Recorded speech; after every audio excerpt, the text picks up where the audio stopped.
கோவை தெற்கு தொகுதி அதிமுக வேட்பாளர் அம்மன் அர்ஜுனன் மாவட்ட ஆட்சியரிடம் பணப்பட்டுவாடா தொடர்பாக புகார் மனு அளித்துள்ளார்.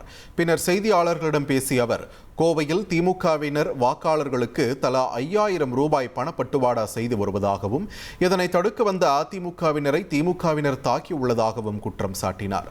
இது தொடர்பாக புகார் அளித்தால் தேர்தல் பறக்கும் படையினர் 2 மணி நேரம் தாமதமாக வருவதாகவும், காவல்துறையினர் இன்னமும் திமுகவின் கைப்பாவையாகவே செயல்படுவதாகவும் அவர் குற்றம் சாட்டினார்.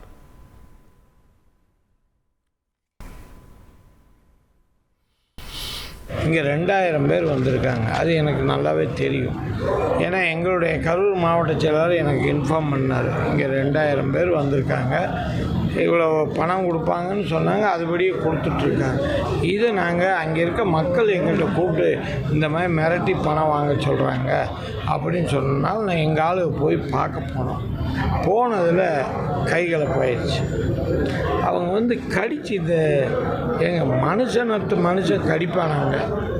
என்ன மிருக ஜாதியா மனுஷனை கடிக்கிறது நான் இன்றைக்கி தான் பார்த்துருக்கேன். இந்த தேர்தல் ஜனநாயகம் பொறி நடக்குமாங்கிறது தெற்கு தொகுதியில் நடக்குமாங்கிறது எனக்கு சந்தேகம்.